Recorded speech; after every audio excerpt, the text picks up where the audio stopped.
ব্রেকফাস্টের খুব ভালো একটা অপশন হচ্ছে ওটস। তো ওটসের পরিজ, ওটসের স্মুদি, ওটস চিলা এগুলো বানাতে টাইম লাগে, আর প্রতিদিন একই খাবার খেতে খেতে তো আমাদের বোরিংও লাগে। সেই জন্য আজকে তোমাদের জন্য আমি তোমাদের সঙ্গে শেয়ার করব মশালা ওটসের একটা রেসিপি। এটা ভীষণ তাড়াতাড়ি তৈরি হয়, বিশেষ করে যারা বাইরে যায়, অফিস গোয়ার, কিংবা সকালে যারা ব্রেকফাস্ট বানানোর টাইম পায় না, তাদের জন্য এটা খুব ইজি। তোমরা হয়তো বলতেই পারো যে মার্কেটেই তো মশালা ওটস পাওয়া যায়, তাহলে আলাদা করে বাড়িতে তৈরি করব কেন? আসলে মার্কেটের মশালা ওটসগুলোতে এমন কিছু থাকে যেটা আমি পরে তোমাদেরকে বলছি, সেটা ওয়েট লস করে কতটা সেই ব্যাপারে সন্দেহ আছে।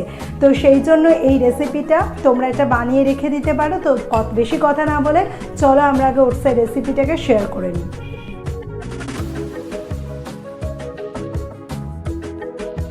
যে মশালা ওটসটা আমি বানাবো সেটা মোটামুটি 1 থেকে 1.5 মাস পর্যন্ত নিশ্চিন্তে প্রিজার্ভ করা যায়।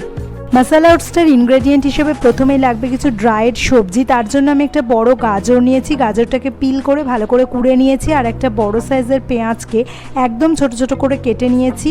তার কিছু কারি পাতা, এগুলোকে আমি মোটামুটি 3 দিন কড়া রোদে ভালো করে শুকিয়ে নিয়েছি। এমনভাবে শুকোতে হবে যাতে একটুকু ময়েস্ট এর মধ্যে না থাকে। তোমরা এখানে তোমাদের পছন্দের যে কোনো সবজি অ্যাড করতে পারো, বিনস, ক্যাপসিকাম বা রসুন, আদা, যে কোনো রকম সবজিকেই অ্যাড করতে পারো।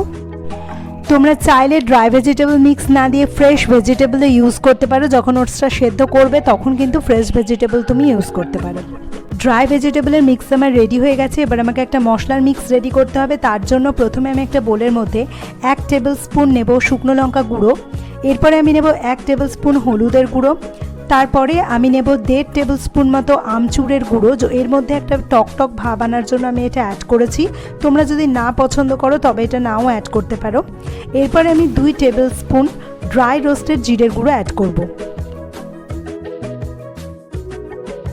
ফাইনালি আমি এতে অ্যাড করব 1/2 টেবিল স্পুন মতো গোলমরিচের গুঁড়ো এবং 3 টেবিল স্পুন লবণ। তোমরা এখানে তোমাদের স্বাদ অনুযায়ী লবণ অ্যাড করতে পারো।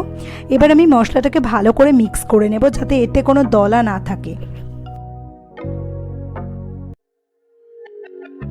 মশলার মিক্স, ড্রাই ভেজিটেবল মিক্স দুটোই আমার রেডি হয়ে গেছে। এবার আমি 250 গ্রাম মতো প্লেন ইনস্ট্যান্ট ওটস নেব।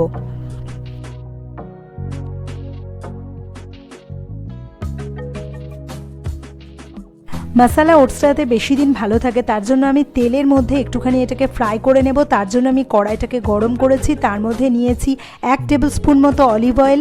এবার এর মধ্যে আমি ওটস দেব এবং ড্রাই ভেজিটেবল মিক্স আর মশলার মিক্সটা একসঙ্গে দেব, দিয়ে 5 থেকে 7 মিনিট মতো ভালো করে নেড়ে চেড়ে ভেজে নিতে হবে।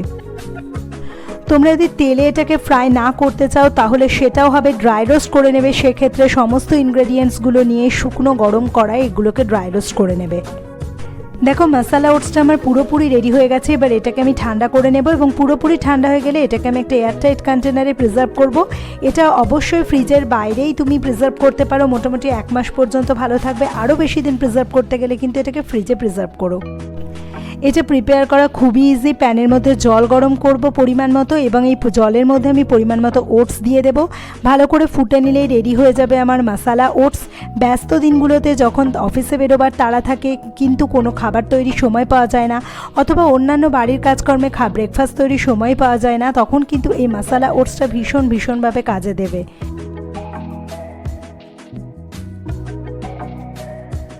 দেখো ব্রেকফাস্ট রেডি হয়ে গেছে, ভীষণ কুইক এবং হেলদি একটা ব্রেকফাস্ট। আর এবার আমি তোমাদেরকে বলি যে মার্কেটে অ্যাভেলেবেল যে মশালা ওটসগুলো সেগুলো কেন ওয়েট লসে হেল্প করে না, কারণ ওতে সুগার অ্যাড করা থাকে যেটা ওয়েট লসে কখনোই হেল্প করবে না।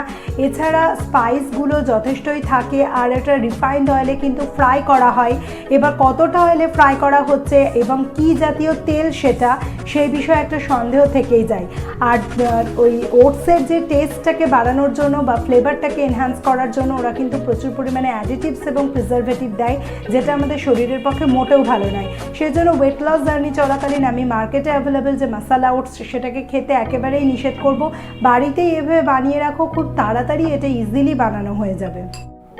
ভিডিওটা যদি তোমাদের ভালো লেগে থাকে তবে অবশ্যই লাইক করো, কমেন্ট করো, এবং যদি চ্যানেলটা বেনিফিশিয়াল বলে মনে হয় তবে চ্যানেলটাকে সাবস্ক্রাইব করা যেতেই পারে।